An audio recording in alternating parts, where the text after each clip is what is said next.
তো আজকের প্রশ্নটা কিন্তু খুবই ইম্পর্টেন্ট, বিশেষ করে আজকের প্রশ্নটা। তো আজকের প্রশ্নটা হলো মাইক্রোফোন কাকে বলে, মাইক্রোফোন কি, মাইক্রোফোনের সংজ্ঞা বা মাইক্রোফোন বলতে কি বোঝো। তো প্রশ্ন কিন্তু আরও বিভিন্নভাবে করতে পারে, উত্তরটা কিন্তু একই। তো কতবার প্রশ্নটা করতে পারে। তো একটি তোমাদের কাছে জানতে চাই যে মাইক্রোফোনের ওই মূল জিনিসটা কি, মাইক্রোফোনের পরিচয়টা। তো প্রশ্নটা বিভিন্নভাবে করতে পারে। তো আজকের উত্তরটা দেখলে তোমরা মাইক্রোফোন সম্পর্কে সব উত্তরই দিতে পারবে, যত প্রশ্ন, যত বড় প্রশ্নই করুক, যত ছোট প্রশ্নই করুক, উত্তরটা দিতে পারবে। এবং এই প্রশ্নটা কতভাবে করতে পারে। তো ক নম্বরের প্রশ্নটা কতভাবে করতে পারে। মাইক্রোফোন কি, মাইক্রোফোন কাকে বলে, মাইক্রোফোন কাকে বলা হয়, মাইক্রোফোনের সংজ্ঞা দাও, মাইক্রোফোন বলতে কি বুঝো, মাইক্রোফোনের বর্ণনা করো, মাইক্রোফোনের উদাহরণ দাও, মাইক্রোফোনের সংজ্ঞা দাও, মাইক্রোফোনের একটা বাক্য লিখো। তো এইভাবে বিভিন্নভাবে প্রশ্ন করতে পারে। তো আমি কয়েকভাবে বলে দিলাম, তারও বিভিন্নভাবে করতে পারে। তো মাইক্রোফোন সম্পর্কে যদি কোনো প্রশ্ন করে, তো আজকের প্রশ্নটা এই উত্তরটা দেখলে তোমরা ওটার উত্তর লিখতে পারবে আর কি।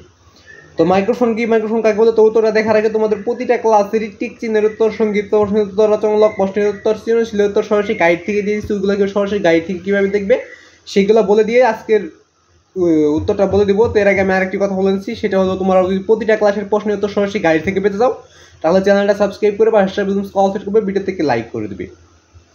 তো প্রতিটা ক্লাসের সৃজনশীলগুলো দেখতে আগে সৃজনশীলের কথা বলে দিচ্ছি। যে সৃজনশীল দেখছি ওই সৃজনশীলের অবশ্যই ক নম্বর থাকে, সৃজনশীল ক নম্বর লিখে ইউটিউবে সার্চ করলে তোমরা ওই সৃজনশীল সম্পূর্ণ তোমরা সরাসরি গাইড থেকে পেয়ে যাবে। এবং যদি তোমরা সংক্ষিপ্ত প্রশ্ন পেতে যাও, সংক্ষিপ্ত প্রশ্ন লিখে ইউটিউবে সার্চ করলে সংক্ষিপ্ত প্রশ্ন পেয়ে যাবে। রচনামূলক প্রশ্ন পেতে রচনামূলক প্রশ্ন লিখে ইউটিউবে সার্চ করলে রচনামূলক প্রশ্ন পেয়ে যাবে। এবং যদি তোমরা সৃজনশীল তো বলে দিলাম, তো টিক চিহ্ন রয়েছে। তো টিক চিহ্ন দেখার ক্ষেত্রে আগে একটা জিনিস তোমাদের খেয়াল করতে হবে, সেটা হলো এইচ-এম হাসান, এইচ-এম এস-এ-এন। তো তার আগে আমি একটা কথা বলছি, সেটা হলো টিক চিহ্ন দেখার ক্ষেত্রে দুইবার সার্চ করতে হবে, একবার না পাইলে দুইবার দেখতে হবে। তো প্রথমবার সার্চ করবে, যে অধ্যায় টিক চিহ্ন দেখছে বইদের প্রথম টিক চিহ্ন মানে 1 নম্বর টিক চিহ্ন। তো আশা করি বুঝতে পারো, যে অধ্যায় টিক চিহ্ন দেখছে বইদের প্রথম টিক চিহ্ন মানে 1 নম্বর টিক চিহ্ন প্রশ্ন লিখে ইউটিউবে সার্চ করলে ওদের সবগুলো টিক চিহ্ন তো তোমরা সরাসরি গাইড থেকে পেয়ে যাবে। যদি না পাও তাহলে তোমরা যে অধ্যায় টিক চিহ্ন দেখছে বইদের প্রথম টিক চিহ্ন মানে 1 নম্বর টিক চিহ্ন প্রশ্ন লিখবে, তারপরে এইচ-এম হাসান লিখবে, তারপর ইউটিউবে সার্চ করলে ওদের সবগুলো টিক চিহ্ন তো তোমরা সরাসরি গাইড থেকে উত্তর পেয়ে যাবে। তো মাইক্রোফোন কি, মাইক্রোফোন কাকে বলে, মাইক্রোফোনের সংজ্ঞা, মাইক্রোফোন কাকে বলা হয়, মাইক্রোফোনের উদাহরণ। তো নিচে উত্তরটা গেছে, তো উত্তরটা দেখে নাও। তো দেখো উত্তর, যে ডিভাইস কোনো শব্দকে বিদ্যুৎ বা তড়িৎ সংকেতে রূপান্তর করে তাকেই মাইক্রোফোন বলে। উত্তরটা আবার বলে দিচ্ছি, দেখো, যে ডিভাইস কোনো শব্দকে বিদ্যুৎ বা তড়িৎ সংকেতে রূপান্তর করে তাকেই মাইক্রোফোন বলে।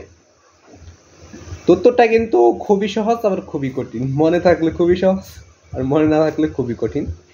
যে ডিভাইস কোনো শব্দকে বিদ্যুৎ বা তড়িৎ সংকেতে রূপান্তর করে তাকেই মাইক্রোফোন বলে। তো এটাই ছিল মাইক্রোফোন কি, মাইক্রোফোন কাকে বলে, মাইক্রোফোনের সংজ্ঞা, মাইক্রোফোন বলতে কি বুঝছো, মাইক্রোফোনের উদাহরণ।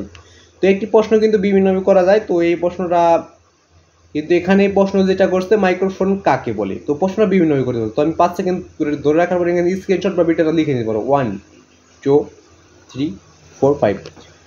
তো আজকের ভিডিওটা শুধুমাত্র ছিল মাইক্রোফোন কাকে বলে, মাইক্রোফোন কি, মাইক্রোফোন কাকে বলা হয়, মাইক্রোফোনের সংজ্ঞা বা এটা বলতে কি। তো প্রশ্নটা যদি একটু হলেও ভালো লেগে থাকে আর যদি প্রতিটা প্রশ্ন তো সরাসরি গাইড থেকে পেতে দাও, তাহলে চ্যানেলটা সাবস্ক্রাইব করবে, কল সেট করবে, ভিডিও থেকে লাইক করবে। আর যারা সম্পূর্ণ ভিডিও দেখো তারা তথ্যটা পাই নাই, তাই সম্পূর্ণ ভিডিওটা ওয়াচ করো।